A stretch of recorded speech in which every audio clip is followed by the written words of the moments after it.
Welcome to Mac and Blue, where we introduce you to who is building Arizona, bringing you the people and businesses that shape the landscape around us. From economic development and developers, underwriters and lenders, architects and engineers, to the very builders and suppliers that bring it all together. Now let's join our hosts, Robert Johnson and JJ Levensky, aka Mac and Blue. Welcome to Mac and Blue.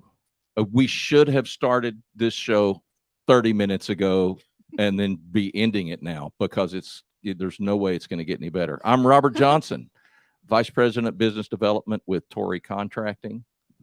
Don't get nervous, Daryl. I'm not there yet. He's JJ Levensky, President of Blue Wave General Contracting. What's happening? Well, first of all, Daryl, welcome to the new studio. Yes, it's the new amazing. digs. Yeah, Yeah. appreciate you guys for coming in today. By the way, we added padded walls. Did you get it? Did you get the text 30 minutes beforehand? Are you guys coming in? Yeah, usually we get here and he's like, man, what's he here so early for? Give me some time.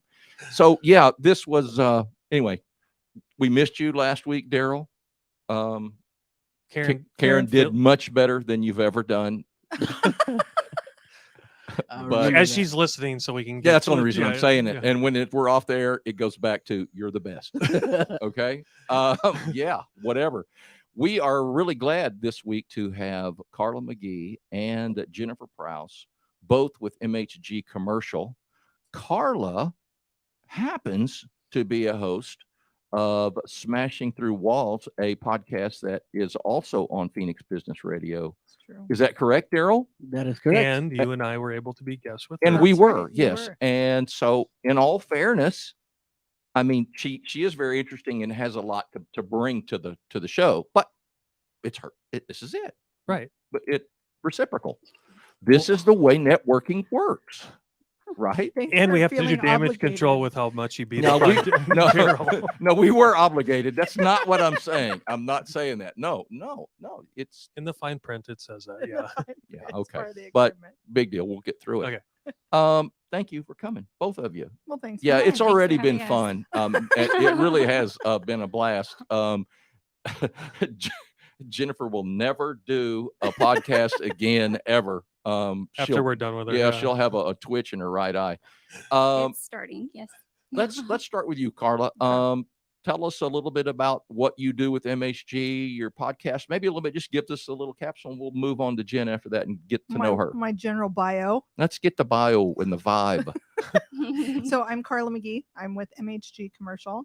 I am not a native Arizonian because I noticed that people that are really like to lead with that. So I'll lead with that I'm not. You're not the 22%. You know what? That's a great that is a fantastic observation Right. because man, everybody, I'm Right. native Arizona, and Right. like, oh great, okay, It's can like we move on? Vegan CrossFitters and Wow, and okay, native go ahead. Arizonians. almost like Robert's shirt. Yeah. Vegan CrossFitter. You didn't say it.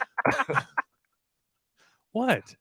Yeah. He's Oh, a I wanted to mascot say of the something Vegan so CrossFitting bad. Hey, Club. I went Neutral. boring You said today. CrossFitter. Fitter. Okay, go ahead. Okay. Oh, I know what you were going. Yeah, you know what I was going. Not a native Dresser. Yeah, Arizonian. Oh, dress. Got Yeah. it. We're Yeah. good. I'm originally from Seattle. I grew up there, had my kids there, went to the University of Washington there, worked at all the proper Seattle things, Boeing, Microsoft, all the Sure, stuff. the big Seattle stuff. Yep. Mhm. I hate cubicles. It's just not my jam. Yeah, ever again. Ever. So it was like a coffin. Between that and no sun, I was like, we're out of here. We got to go. So as I was reinventing myself, it was like, well, what did I like about being in a cubicle coffin? And what did I like about all my hobbies? And my hobbies were all real estate related.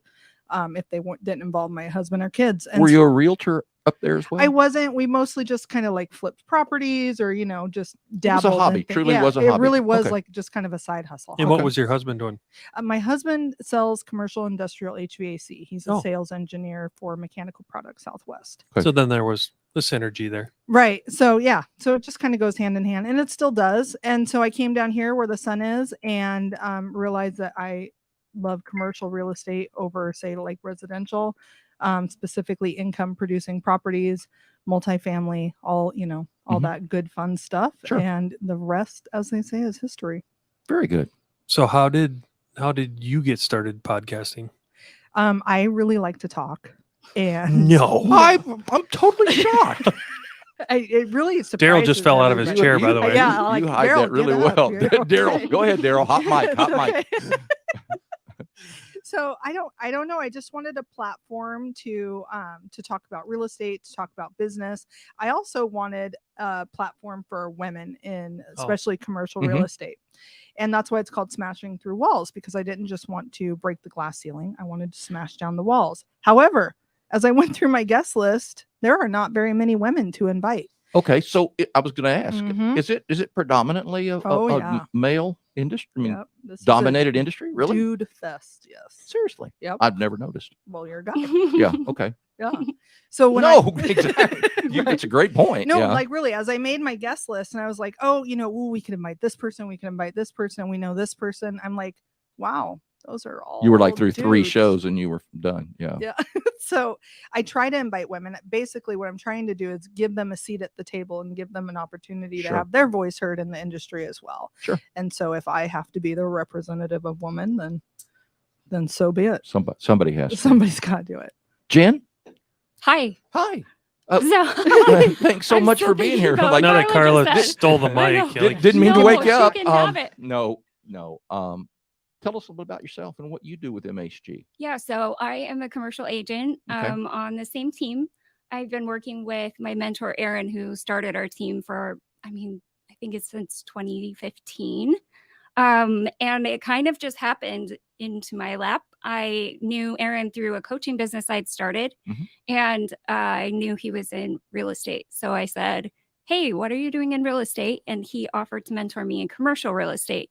I didn't know that was rare to have someone be so generous. And so I've been with Aaron and seen our team grow and double, and great people like Carla are with us now. And I've developed kind of a niche for myself in land development. Oh, very cool. we have Yes. nothing to talk about then. Yeah. So, difference between residential and commercial. Like when you were talking about you like it so much better. What's the difference? You're just selling property, right? Well, yeah. Mhm. So if you're selling residential, you are talking about granite countertops, flooring options, and sometimes we can get into that in commercial too, but we mostly just talk about, like, does this make sense? Does this location make sense? Does this financially make sense? It's just the conversation is a lot different. The emotions come There off we the go. table. Yeah.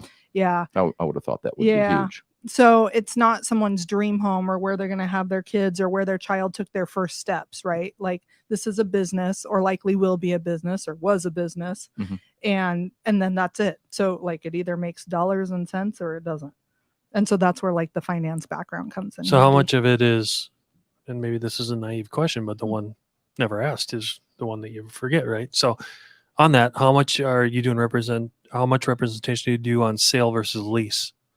So our team is a team of about 15 people, and we dabble in both, right? do? In Okay. sell by tenant and landlord rep. That said, we all kind of do it, but there are people on the team that specialize in that more than others. Very cool. You mentioned you started a coaching business. I did. Okay. Tell us a little bit about Oh. that. Do you still do it at all? So, no, Okay. I haven't been doing it for a while, but I think it probably comes into my work with our clients. Okay. Let's see. I was a stay-at-home mom for 11 years, Okay. and I, through that journey, lost 65 pounds. And Kids are stressful. started. I started, realizing it wasn't just external work; it's internal work, and had a coach who encouraged me to train and become a life coach. So that was one of the coolest things I've ever done. And I got Yeah. to work with a local TV show who helped people lose weight. And that's kind of where it started. I must say you did a fantastic job. Thank you. 65 pounds. And how long have you kept it off though, Jen? It's Like been forever, right? over 10 years, I Yeah. think. Yeah, So that's yeah. really the bigger one of the At bunch. first, at first you see yourself and you're like, oh, who's that? Like you have to adjust. But now it's not as fresh in my mind. Gotcha. So, but it's a lot. Yeah. So that's cool. Neat Thanks. Thanks for asking. transition. And yeah, you're right. I guess that coaching, the whole thing just kind of plays into what you, and what an interesting transition to get from, to have that opportunity come at you. It really is. Well, And did you ever think about real estate, I realtor, any of that? we'd made money when we owned homes and sold them. That was about it. Interesting. And I didn't realize I was going to be offered like my dream job to Right. do things that I can't even, like, I can't believe I get to do what I do. And that's how it happened. It just, So she went from life coach to like being instrumental in the South Pier sale in Tempe. Mm. Like how huge is that? It Yeah. was a $1 billion sale. no, the sale wasn't. The total project will be over, 1.8 billion, I think. Yeah. At this point. So there's a really incredible developer there doing a master plan community. Right. And you're big on the more land development stuff then. Well, I mean, yeah, That's you know, what in our industry, kinda we what see he it all does. the time. Oh, that's what you do. I mean, Well, I yeah. kind of build more than I develop. Yeah, but- well, that's what I meant. But yeah, very neat. Okay, back to the smashing through walls. Mhm. The we talked a little bit about the to give women a seat at the table, to maybe to change some of that focus there. I really am a little. I guess maybe this is just such a male thing to say. I just never realized that there was that much of a disparity in the industry. Yeah. Mhm. Now, construction, Yeah, we I see it all the time, recognize yeah. it all the Right. time. I just, what's funny in my mind, I'm thinking, especially on the real residential side, every picture, everything I see is a woman talking about residential real estate. Mhm. I see it much more predominantly there. But after thinking about it, I see exactly what you're talking about. Right. If you start looking through like LoopNet or anything else, Yeah, it's kind of a good old boys yeah, network, you start seeing and a lot of dudes. yeah, very interesting. JJ. So let's go down with the commercial real estate and with your podcast. Mhm. What have been the hot topics the last few months with your guests? Well, like my most listened to episodes, for example, are the new cannabis laws that have come in this last year. We've brokered some of those sales, so we had, Cannabis sales? no. Oh, I was going, wow, that's a change. No. Development Yes. property. Yes. So I had the Marijuana Industry Trade Association founder Dimitri Downing on there. Mhm. That one's had like 3 times the amount of views as anything else I've done. So take a tangent and talk about, like, give a summary of, is that just on the grow houses? Is that dispensaries? What is it about? It's grow and dispensary, so you need a license in order to be able to do that. One of the things I found out in interviewing and chatting with him is our law was built differently than other states. In other states, kind of like liquor, right? If you find the property and it's properly zoned and you do all your due diligence, you get a weed license. Congratulations, thumbs up. That's not how it works here. It was on a lotto system, and there's only 168 licenses, period, the end, forever, goodbye. Yep. In the entire state? I In the did not entire realize state. that. Yeah. And that's it. They're like, I mean, I guess at some point they could increase the number, but as it is right now, it's literally an act of Congress, though. Yeah. Interesting. To increase that. And I was like, could you imagine if there was only 168 bars? Like the people Well, around where I here grew would up, die. where I grew up in the Midwest, that would not be. there go were over only well. 168 people. And they each had a bar. Yeah, they each had a bar. That's an incredible statistic. Right. So they were like, one of the interesting things that came out of that was you can make a lot of money if you have a lot of money, right? Because Mhm. the cost to do business and everything else was really high. Additionally, what we've seen on the real estate side is what we call the weed tax. Mhm. So few properties qualify for cannabis use, whether it's grow or retail or whatever. that they know that, they meaning the property owners, their broker, whomever. And so what should be like say $1 million property is now a $3 million property. And you Hmm. can't get lending on that. You have to have cash. Which that doesn't surprise me. Right. But that's not stopping the No, purchases. at all. No. Mm-mm. Yeah. Wow. So Was there any other takeaways in that from a summary standpoint for the audience? I think to me, those were the most interesting takeaways, and, that every state does it a little differently. And, it took a long time for Arizona to kind of adapt that and vote Is on it to pass. did they talk about, or did you guys talk about, is the grow facility up to par to supply the retail demand? I would think it's behind. I don't know. So what happened was there's what was already medical use. Okay, medical, right, yeah. was allowed to just kind of switch over, right? So they have whatever products they already have coming, they already have a supply chain for that. It's all the new stuff, all the recreational new stuff that is going, I think we'll see a delay on. They had what they called a social equity drawing as well, lottery drawing. And that was really interesting. But again, I mean, so initially with the first lottery, those were $25,000 application, just an application, whether it was granted or not. whether it was granted or not. Mm. So it was non-refundable. So $25,000 per application. So then take a group of people who have been unjustly put in our jail system or whatever, right? And tell them that they need $25,000 to qualify for this social equity license. And that doesn't sound very equitable, does it? Yeah. Interesting. Yeah. Yeah. It's all fascinating. It is. Can after the 166, can they sell their license to another individual? Okay, so that's how somebody else could get into Right. it. You could sell yours and Yeah. go to somebody else. Mm-hmm. Wow. Yeah, that's interesting. How about land development? What's the most interesting, or is the most interesting the one that you just mentioned? Yeah, I would say that was the most interesting, and I think I got 1 in a million education going through that process. The land, when people drive by, they say, like, why is this here? Why has no one built it yet? And it's actually a pretty complex history on the property. How long have you been involved in the transaction? How long does that kind of a transaction take? Yeah, that's a slow burn kind of a transaction. It took us, I'm sure JJ's let's super see. familiar. I mean, we originally started looking for this developer in Arizona in 2017, and then started negotiating on that site in 2019. There's privately owned pieces and there's city owned pieces. And what this city wants right there is pretty specific. So when we had the developer that's now there talk to us, he was thinking of different areas to work, but I saw what he'd done in Tacoma, Washington, which is about a mile of luxury development. And I just said, like, I know you're looking over here, but I think you have to look right here at the lake.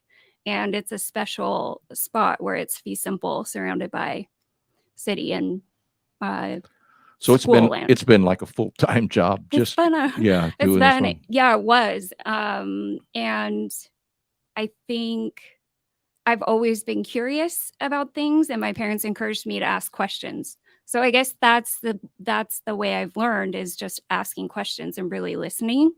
And that's been really how I've been able to do what I've done so far.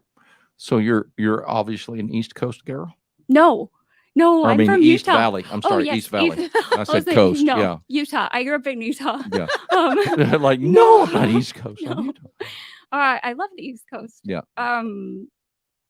Yes, Mostly I East work Valley stuff. primarily in Tempe. I have a natural affinity for Tempe, and love what the city's doing. They're really gracious people at the city of Tempe, and so I've developed relationships and passion for. I guess we have to invite some community. sort of economic development director from Tempe on now. Yeah, I can. nice little follow-up. Yeah. Wait, me first. Yeah. Oh, sorry. Well, that's right. Yeah. This is your cue. I forgot. I'm No. just teasing. I know. real neat. I forgot what I was going to ask next. It's the whole weed thing got me going. I had a flashback to 1960. Wait, well, So did I after I looking wasn't at your born in shirt. I wasn't born in 1960, but yeah, go ahead. All right, Carla, back to you Yeah. then. Mhm. What was the back to your podcast? Yeah. Next biggest highlight in the last few months. The next biggest, because I don't pick favorites, we'll Yeah. just go by what's been most listened to, and the next one was having the economic director of Scottsdale Oh, on there. Rob? And yes, Rob Millar. Millar, yeah. Yep, nice guy. Had a lot of really interesting things to say about what the city's been doing, and how they're trying to address certain things. Most importantly, some of their civil servants, like police, fire, teachers. How do you make housing attainable and affordable in a city known for luxury when you still have to have teachers? And then both of his daughters are also teachers, so it's also something that he holds dear to his heart. And I learned in that episode that the schools can build housing on their property. They can. Yeah, I was like, Just in Scottsdale? no, in all of the Dales, all of the cities. A lot of them. We've, because most of you know that we do build schools under Blue Wave moniker, and one of the things is the same thing. They're starting to look at, well, if we develop a little bit more and do more of a mixed use development, can we first of all attract, secondly retain those teacher bases, because we all know, just like every industry right now, you can't find anybody. Right. And teaching's even maybe worse than others. Oh, so that is one of the reasons why they're doing it. Yeah. How cool. Let's take a break for commercial, and we'll be right back. Torrey Contracting, your full-service Division 9 contractor. Torrey Contracting operates with a smaller, hands-on team. This cohesive structure results in superior workmanship and economical solutions. We deliver projects with unsurpassed commitment to quality and stewardship of budget. Torrey Contracting, small enough to listen, big enough to deliver. So they can build multi-housing and house teachers on school property. So Not to necessarily. speak. I mean, you still have to get through P&Z and make sure that it works. But imagine, like, I can think of one campus that we looked at doing a remodel on, where it was expand the school environment, but then over here it had a pre-existing zoning condition where they had, I would call, dilapidated housing. So in this case, instead of retrofitting it, because it didn't pencil, they were just going to raise it, build new, but build like multi-story. So that way you could have like a condo type thing, right? Where if it was a teacher and there was a family environment where, it doesn't matter in today's society, 1, 2, 3, 4 mixed, whatever, that they could then just live right on campus. I picture it like student housing, like on a campus, except for teachers. Yeah. I think we're going to see more of that. I do. Oh, it's got to come creative. at some point. Yeah. The cost of housing being what it is. Well, and the educational model as well. When you look at, the year-round thing and, and the interactiveness of all of it, it's let's be honest, there's no longer a disconnect of it's this holistic thing anymore. I don't know how to put it in words, but I see the vision of it all, and it makes a lot of sense.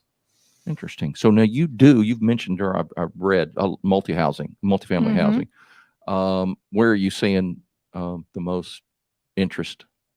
It really depends on what you're looking at, right? My favorite area is Mesa, but that's just because I love Mesa, and I think it has a lot going on right now and has so much diversity in its city, from northeast all the way to the west. What they're doing with the branches of ASU that they're bringing in, and things like what JJ's doing with the surf park over there, that's in Mesa. I mean, there is really some cool stuff going on in the city. So it's just my personal favorite. A lot of single family rental stuff. Do you get involved in the single family rental stuff? I do. I do, like, sometimes my investors will be like, I just purchased all this, but I want to do a portfolio of single family rentals for whatever reason, or we will sell or buy portfolios of single family. So it just depends. That's huge with me right now. I mean, that's something that I'm hearing and reading about and seeing about. It's just continuing to explode, obviously, because housing being in the shape that it's in now. But Yeah. With the current supply and demand and inflation issues, are you seeing a difference of redevelopment over raw land? Is there an increase or decrease in either market because of that So for commercial? for commercial, So like let's put it in Jen's shoes. yeah. Developer comes to her and says, "Hey, I want this." Are you just looking at raw land or are you looking at redevelopment? So initially, they're always looking for raw land. Right. Well, or Were. ready to break ground land. Of Right. course, if it's a Mhm. national developer, that's what they're looking for in Arizona. And now they'll say, or if there's a great location, but it's something else, send it anyway. We'll look at the numbers. The inventory is so low. There's so few properties, urban properties left to do infill development. is that really becoming a thing? Is it Yeah. really the Mhm. the amount, the inventory of urban property? Yes, it is. Wow. Is there any I- stats? As far as I know, cities like Chandler are 95% built out.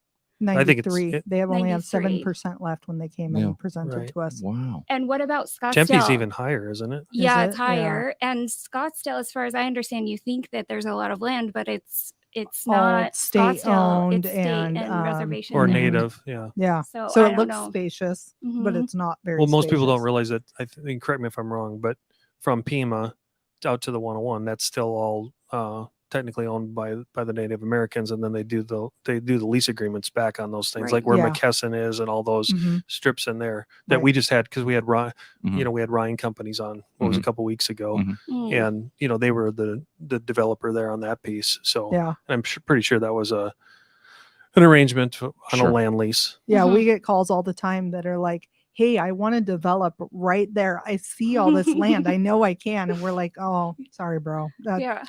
Like, that's going to be a problem. They don't just sell it off. Yep. Now, what about? Well, let's go down a different Mhm. question, because I keep hearing the rumors around town that there's plenty of Class A office space left, but the demand is pretty low on that. Whereas other like you were saying, flex space industrial, we can't build enough of it. But is there an inversion, and is there plenty of Class A office space available right now? Or what are you guys seeing? My personal opinion is that yes, there is. There's still more development of it coming. But more strategic. I hope so. So, and it's kind of city specific, right? Like you see that more in like Scottsdale than you do in like say Mesa, for example. Good point. You don't see a lot of Class A office space being built over there. I feel like we're going to get to like one of 2 points. We're going to get to a point where people are like, hey, there's a lot of this and we need to start getting creative of what we're going to do with it. Or B, the people that are leasing it out call it, major national corporations who are paying tens or hundreds of thousands of dollars for these leases are going to be like, you guys have to go back to work because you can't work at home anymore because we have this huge 20-year lease on this property and it's just bleeding money. Well, I don't think you're seeing anything that isn't a secret. Okay, Right, let's be right, honest. yeah. There's plenty of water cooler talk Right, around and in the we corporate environment right we now. are seeing subleasing listings There you go. increase. Right. So people are trying to release it out, but like that's where we see inventory. When you see those subleases, what kind of terms are you seeing? Not numbers, but more like time frame. Because what are people willing to give up on those subleases? Like, well, 1 year, 2 year, 3 years. Their ideal situation is to take over whatever lease is left. Yeah, good luck with Yeah, that. exactly. So then it's up to us to negotiate. Like, what does that look like for our tenant? Jen, what are some of the challenges you're seeing over the last few months? Well, just going back to Class A office. Yeah. I don't know what you're hearing, but I just started seeing some conversations about actually building housing in some of those office buildings.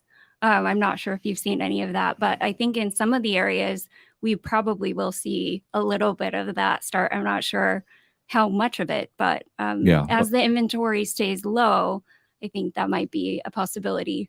Yeah, there's a project in downtown Phoenix. Oh, On top of a parking garage. Yep. That they're doing 4 stories of multifamily. cool. It had I want to say 6-story office building, and they're converting it all to multifamily. Very cool. Ooh, yeah, that sounds very cool and interesting. Yeah, it's the first one that I've known about or heard about. Again, but I it'll mean, get back to numbers, but if it Right. works, in the long term. It depends on, again, you got the people you represent, whether it's a capital stack or a developer or whomever. They're not dumb. They're going to work the pro formas. Right. If it's good, they'll convert it. If not, well then. Well, so and be I it. think the difference between like Phoenix and say Scottsdale, in Phoenix, you have much older buildings. Those leases have long expired. Nobody's releasing them, whereas in Scottsdale, these are all fairly new and have, say, newer leases on them, under 10 years.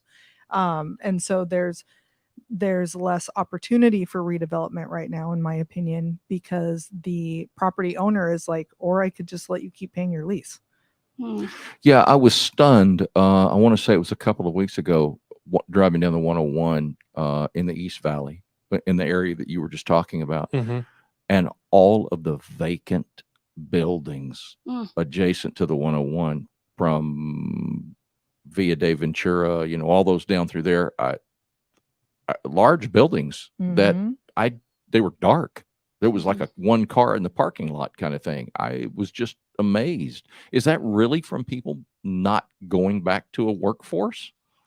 I think so. I mean, that's kind of what Rob Millar was saying, is that some of those just aren't ready for being occupied yet, depending on which ones you're talking about. And then some of them people are still working from home from the pandemic. I mean, you have guys like Elon Musk who are like, nope, go back to work. So it'll be really interesting to see over the next couple years what starts to happen between them having leases on those that are very expensive, on their books, and getting employees back into those buildings to start justifying them, whether that's on a flexible basis or whatever that looks like. But I think we'll start to see it. Yeah, again. I'm not going to mention names. There's a large national company right behind our office. Their parking lot's been empty ever since COVID started, and I don't even want to know what they're paying for rent on their building. But they haven't taken down the signs. They keep it up. They mow it. They're still doing the maintenance. You and I, we all know they're paying their CAM costs. So it's got to be a pretty heavy burn to not have their employees sitting there. Right. And it comes up. Oh yeah. Yeah. Comes Often. up at quarterly meetings. All right. So, but we're back to Jen though. We got sidetracked. You went Yes, down that one. I I was did. asking you specific to like what you do day in and day out. Yep. What challenges are you looking at? Do you have supply issues, demand issues, both? I mean, what are your challenges over the last few months? Yeah. Fortunately, the issues and challenges I'm dealing with are that we've got a lot of national interests, larger scale developers looking in Arizona and Phoenix and Tempe and Tucson and saying, I need land, I need land, I need land. And typically what I'm working with is unlisted property or pocket listings. So I think overall it's an inventory issue. And the Siamese twin issue with that inventory issue is the price per unit land cost that developers are having to pay. So when you do find the inventory, When we do find it, Yeah, Even if it is a then pocket listing. we're at a point where it doesn't pencil to pay that much per unit for land. Jen, why is it twice as much per square foot as it was a year ago? Where do we begin? Jen, can you take your commission down, Jen? Oh. yeah.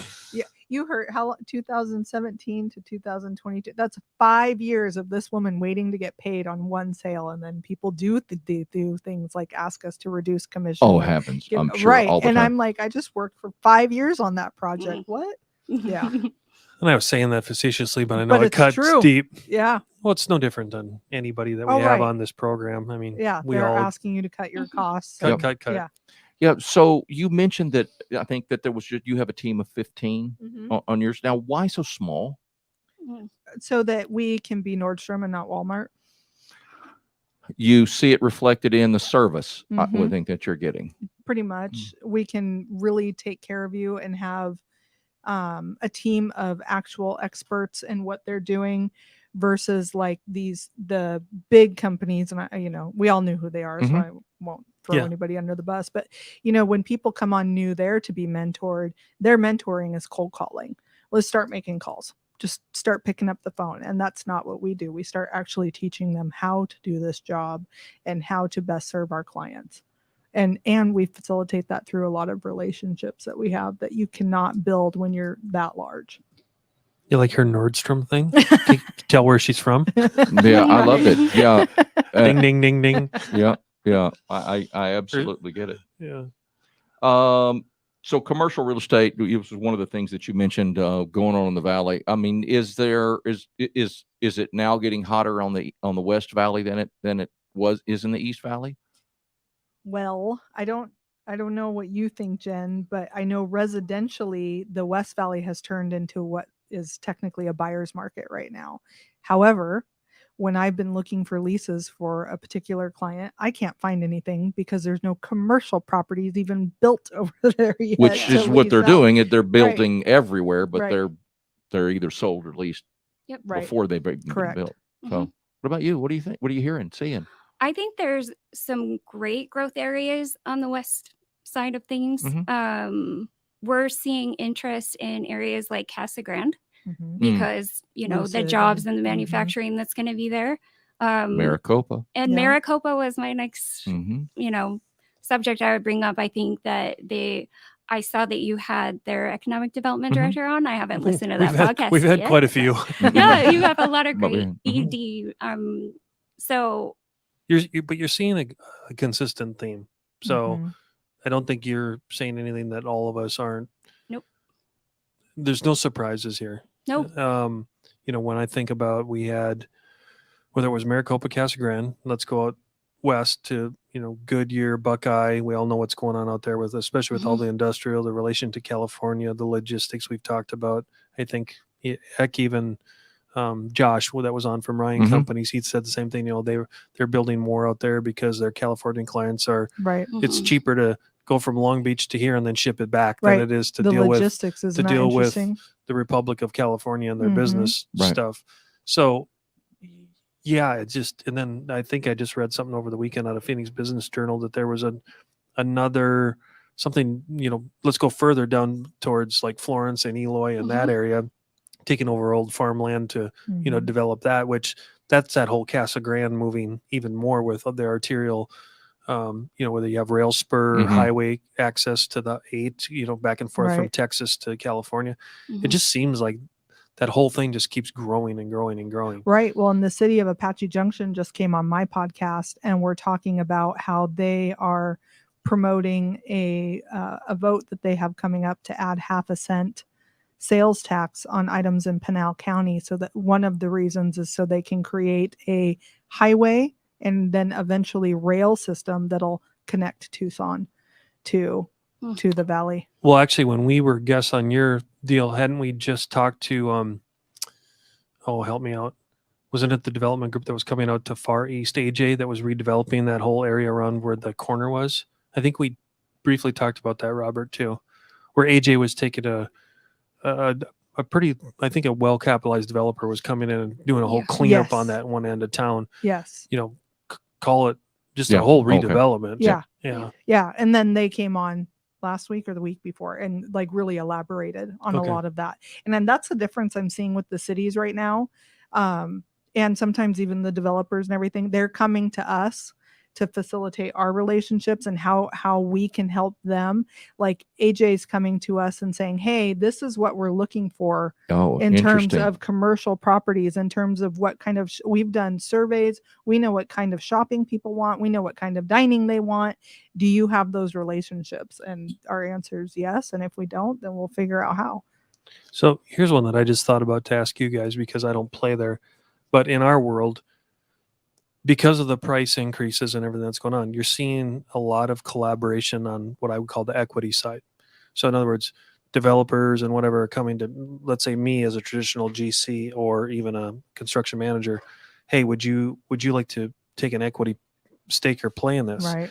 Now let's go back to what you were talking about with supply and demand. That if the west side, let's just go down this hypothetical thing. Let's say on the west side that it is turning back into more of a, you said, buyer's market on the residential side.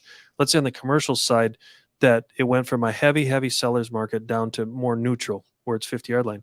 Are you getting asked to go back to the sellers at all and for more favorable terms? So are you getting more creative in your deal making is what my question is, or not yet?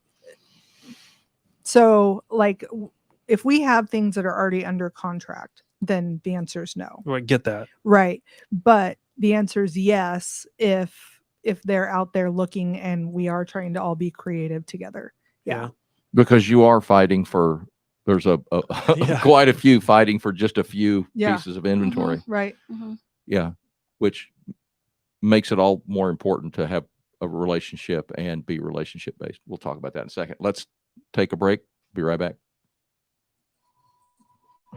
There comes a time when dreams become a reality, when you see your vision materialize into a true work of art. And the only way to get there is to choose a general contractor who shares that same vision and knows how to bring it to life. At Blue Wave, we aren't so big that we've forgotten where we've come from, and we aren't so small that we can't care for your projects regardless of their size. When your vision deserves safety, perfection, timeliness, and expertise in order to become a reality, trust Blue Wave to get it done right the first time. So is that one of the reasons, and I would say this, we've answered it already, but MHG is so relationship based? Yes. I mean, really, it's so you're taking the collaborative relationships between 15 people in the valley with all their different areas of expertise and all their different, skill sets, and then utilizing that for our clients. Yeah. We kind of joked a little bit about the whole social, about networking right before we got on, but that is a big reason why we do podcasts, Right. Why we do these things is to have those conversations and build those relationships. I can only speak for JJ and myself, but when we have people on, it's very seldom that we ever talk about what we do. It's all about what they do. Mm-hmm. And at some point, and it has happened, and we haven't been doing this but 4 or 5 months, I get an email or a phone call back, hey, it's been a while. Thanks for letting us come on, but hey, could you help me with XYZ? Relationship is where it's all about. And these larger ones, the no names that we all know, but we're not saying, Mm-hmm. it certainly is not relationship based. No, it's all transaction based. Yeah, it's all just first one there. It's like throwing meat in a pool of piranhas. I had to visualize that for a second. That was- Cow. Kind Kind of Cow, reminded me of your shirt, but then I got over that. Yeah. Is his My shirt the shirt's kind of pool like or the cool piranha? or Well, piranhas, or I don't know. It's the chains and the hearts. It's confusing. Yeah. So you know the story behind, and he just totally failed today. Yeah, I copped out. But you know the story. We do the flashy, it was coats, and then we've decided to do shirts, and then when we were on your podcast, everybody showed up with a nice flashy jacket on, and we just showed up normal. So yeah, you really so upped your game today. Is what I you're did saying. on purpose. Why, thank you. And my wife, we sit and go through Amazon and pick stuff out, and we just laugh and laugh and laugh. And the harder we laugh, the more it means that's the shirt that we got to get. I do need to up my game again, though. Yeah, you'll get there. Yeah, You need some pretty loud Blue Wave polos. I Well, think. my excuse was I didn't go buy dry cleaning for about 3 straight weeks to pick it up. yeah, and we would prefer you. Yeah, don't wear a dirty one. What have we not talked about that we need to, Carla? Jen, is there something that like just burning in your heart? You just got to get it out. Your craw. That's it. Got to get it out. Commercial real estate. I don't know. Yeah. What questions do you have for us? Well, aside from being experts in your own field, what do you want to know? Well, I the ones that have been pounding my mind are you still hearing the big Amazon? Are those people still coming and still looking for inventory?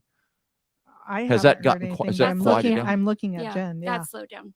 It has. We do have some flex industrial developers who are still looking for properties to build, but it's pretty quiet. I know it's still happening. At least Still I say it's still happening. Yeah. West Valley wise. I mean, I keep hearing that Absolutely. they're building another big one for this or another building for that.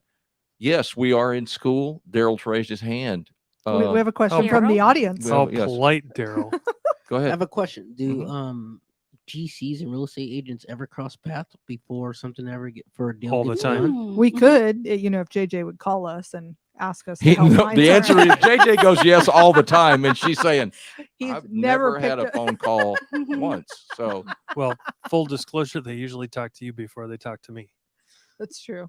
So a typical Daryl, great question. So some of I would call their peer group, because you don't know everyone, even Mhm. as connected as this valley is. So let's say it's a NAOP or someone like, the big group that combines commercial real estate with developers and GCs. There isn't a week that goes by that someone in your fraternity or sorority doesn't call me and go, JJ, what is the current cost per square foot of that? Because we're dealing with X, Y, and Z. Right. Mhm. Well, you're not going to like what I'm going to tell you because it went up 10% in the last week. Oof. They're going, oh, really? And then we're like, yeah.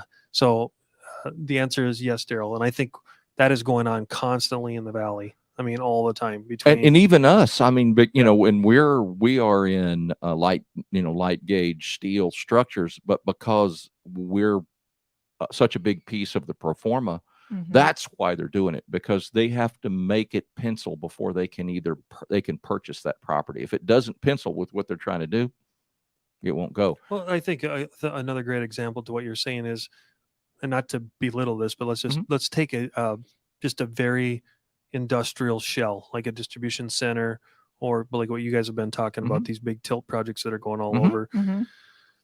Those are exactly what we in your description, where we will go out to maybe 3 or 4 key subcontractor trade partner people. And a classic example right now is to beat the supply chain. So one is, okay, can we do the land?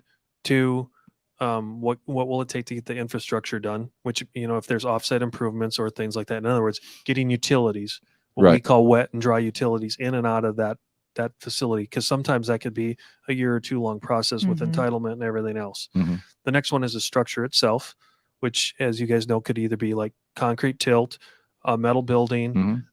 a hybrid of some kind, Mhm. and that's where The supply chain issues can And then after that, Yep. it gets a little bit more into the weeds, but I mean more like the macro weeds of, okay, can we get electrical equipment? Because right now, electrical equipment's over a year out everywhere, and That's what I heard. even the APS and SRPs have, they had trouble with getting transformers on the public, if you want to call that the public side, Mhm. and then the private side getting SES and switchgear for those buildings.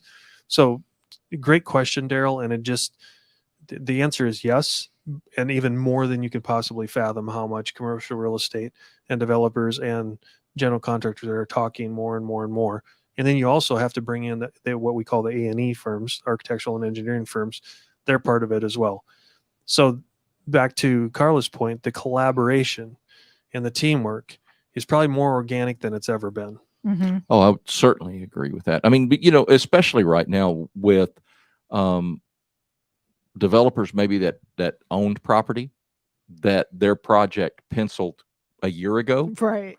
that now it doesn't anymore because of inflation, lending, loan, whatever, all those things. So the people that are paying cash, it doesn't affect as bad as those that are out, going after lending. But I remember when it was a 2017, 2018, the big crash, whenever it was, in the housing stuff, or no, 08, 07, 08. I was like, Yeah, go back thank you. Yeah, another farther. decade. Wow. Um, I think another thing, though, and this might offend some listeners and people, but let's just cut through the garbage and get right to the point. And the elephant on the table is, I don't care if Carla's at Carla Inc., Jen Inc., or whatever. The relationship is more than the name on the door. Mhm. oh, absolutely. And so post COVID, when you see back to the networking relationships, which where we kind of organically went down this conversation in the last few minutes, has been, I see the relationship outweighing the business relationship like 1,000 to 1, Mhm. more so than it ever Mm. has. Mhm. And so the loyalty of, if it's Blue Wave and Tori, Mhm. that's gone. Mhm. I mean, it's not that it's gone, but the relationship with Robert and JJ Oh, is through. yeah, And exactly. that's where I think what Jen and Carla can agree to is those people that are seeking you out are seeking you as your brand, Right. Yeah. not your company brand. Correct. Mhm. Yeah. And we just have, like, we as a team just have this great synergy. So they know that even if you come to me for, say, land development, that's not really my specialty, but they know whoever I'm working with, that they can trust that, because because they're reaching out to me as a person, as Carla McGee, not just Yeah, you Carla with know MH people. Yeah. Commercial, correct. Yeah, and that's really happening an awful lot more Mhm. than Think of your role. Okay. Mhm. You're the BD man. Mhm. Be honest. How much of what you get in, like if you're tracking a CRM, Mhm. is truly to Tory, and how much are you paying forward that increases your brand, but yet you'll never see anything on your bottom line towards that? I bet Oh. it's huge, because on me, I can tell you it's huge. it's massive. And you have to be careful of your time allocation, because you want to build a brand and do right by right. But then there's some days you're like, I still have to make money, and I have to Right. I have to close on what I'm doing. Mhm. I'd love to pay it forward to you, but it's got to be limited. Right. No. 100%. I'm sure we all struggle with that. We do. I Yeah. mean, because like I have 2 kids, I have a mortgage. They need things like Which one's more important? Well, depends on Don't the day. answer that Yeah, question. Depends on the day. Yeah. But they need to go to college. They need Sure. braces. They need a new bed that we just put together this weekend. Just stuff like that. Like I know my daughter and this bed, she just had to have it. And then I'm a little irritated about it because she's 9 and she still slept in my bed last night. And then I was mad because I was uncomfortable. And then I went and slept in her new bed. And now I'm tired. Boy, Just saying. these it's a story tangent. it goes from generation. I just to blame it on generation. Jen. Yeah. That's fine. Yeah. She That's fine. she didn't life coach you well enough. Apparently. We haven't been coaching enough. Nope. I coached my 9-year-old out. Yeah. No, I'm glad we got into that. The whole relationship thing. It really has changed a whole lot. I mean, we're all LinkedIn people. We get on LinkedIn, and now there's people that are changing jobs or losing a job. They're not even getting another job, and they just keep doing the same thing they were doing Right. before because they're still just that conduit of introducing people to people. The guy that's on with us next week. Oh yeah. That's what he talked about. Yeah. He talked about, look, I don't make any money off the phone calls, but everybody knows you call me. If I don't have the answer, I know somebody that has the answer. And that is what eventually leads to. But Yeah. is it really new? Because how long is the saying, it's not what you know, it's who you know, been Yeah, around, right? No, that's It's excellent not, no, point. it's not It's new, excellent point. Carla. I just No. I think it's being Revitalized. And utilized more. validated, maybe Yeah. is the Okay, way I look yeah. at it. Is we came out of the COVID thing, we came out of all the unique blessings that we had here in the Arizona workspace that we're lucky to. Oh yeah, I mean, the conversations we're having are not the conversations in other part of the country. it's Mhm. true. They're the people that don't have work. We have Abundance. we're having a lot of the discussions that parts of the country would love to have. Right. Why don't we have enough people? Why don't we have Mhm. enough workers? Why don't we have enough supplies? And so that's all it was for me, was that validation piece of it's rekindled Right. of how important it is. And then through what we're doing, and like why you are on here today with us and vice versa, our podcasts are that vehicle for exploration, for sharing, for all those kind of things. I mean, this isn't shameless self-promotion. It is a little bit, but hardly. That Right. isn't why you did it. That isn't Nope. why we created fun. this. Mm. We wanted to connect people so that the whole thing that, from a holistic manner got better. No, and it's working. Well, we think so. We hope so. Well, if it wasn't, we would. I mean, look at Daryl got new digs. I mean, Yeah, he's so- got a new office. And I wonder how much of that falls on us. I don't I mean, know. is that because of the shows are so well, Is that so due to good, our or does it have to success? do? Is that No, what it I is? actually know what it's for, and it doesn't. We I were just don't trying- he answer was that, trying to be Daryl. We're a messing joke. with it. Daryl's like, no, No. it doesn't have anything to do with you guys. You guys couldn't even be here, and it'd still be the same way. That's right. Okay, so how do people what's the best way for people to get a hold of both of you? Both of us. Well, let's start with you first. Okay. Well, if you want to just get a hold of me, Carla Mm-hmm. McGee, you would go to Investment Real Estate AZ on Instagram. That is the best way to get a hold of me, to see all the content I put out, talk about real estate, finances, anything you do to become an investor, stay an investor, or work with investors. And remind everyone of your podcast too. Oh, that's right. And my podcast is Smashing Through Walls on Phoenix Business Radio X. And Okay. do you have? I know it's all recorded, just Mhm. like ours is. Do you have a live version or not? No, I have it recorded and I put it on a YouTube channel. There you go. Yeah. So everyone look for her on YouTube. And that's in my bio on my Instagram. It is. Okay. Mhm. Okay. And Jen, you So the best way to reach me is through LinkedIn. I'm not on social as much as Carla yet. Yet. See, she but- said yet. That's Yeah, right. There's maybe hope. one day. Goals. You'll get there. Maybe one day. LinkedIn, or actually just good old email, jen@mhgcommercial.com. And Very then good. the best way to get a hold of us Okay. as a team is mhgcommercial.com. Yeah, you've got to go there and check it out and learn more about these folks. I was going to ask Jen, was there anything you wanted to talk more? We have a few minutes. Did you want to go Oh. down the life coach thing at all? Or is that just more of a hobby now? Oh, I do know one. Go ahead. Answer his Let- first. Well, no, I wanted to get You're a mother. So- You're a mother and you didn't talk about your kids Oh yet. my God, yeah. Yeah, see the face. I told you I'd beat you when I brought up the kids. That's You're like, like- oh yeah, yeah. forget it, JJ. Them I too. don't care, man. No, I have two kids. I have a 17-year-old. He's about to turn 18. He's a giant human. It's a giant Um, human. It's so weird. Party at Jen's house Yeah. tonight. Mhm. With the giant And- humans. And then I have a 10-year-old. So they're just at the heart of everything I do. Yeah. And I was thinking, can I share something about Please. your question, Daryl? Sure. I was thinking through, that's such an insightful question, about us being connected to contractors. It's something that you have to learn, because some of my favorite clients are small business owners who have development brains. I have a client who bought some land, and they buy land and know, like, oh, I'm going to build a building. I'm going to have my Taekwondo studio in one half. Then I'm going to rent out the other half. Like, it kind of makes sense to them. But then when you get into it, you realize how complex it is, how brave you have to be to do real estate development. And if you don't have contractors and subcontractors in your network as an agent and someone advising them, I can't like give them what they need to learn, or like make the introductions that will actually make the difference, so that they break ground, so they actually build that dream. So Well done. That's brilliant.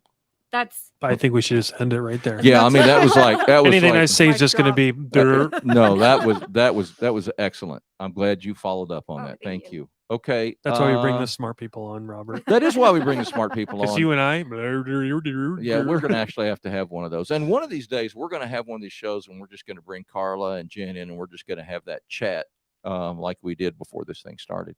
That's That'd be great. Otherwise, yeah, thanks for coming. Thanks for having Thank We'd you. love Thanks to for have you having again us. at some point. Yeah. Take us out of here, Darryl. We'll see you next week. You've been listening to the Mac and Blue Show, brought to you by Torrey Contracting and Blue Wave General Contracting. Be sure to subscribe to the Mac and Blue podcast on your favorite podcast platform. Follow Robert Johnson and JJ Levensky on LinkedIn and Instagram. And tune in live every Monday at 3 p.m. as we continue to introduce you to the people building Arizona. Walt Disney said, "You can dream, create, design, and build the most wonderful place in the world, but it requires people to make the dream a reality." Until next time, make it a great day.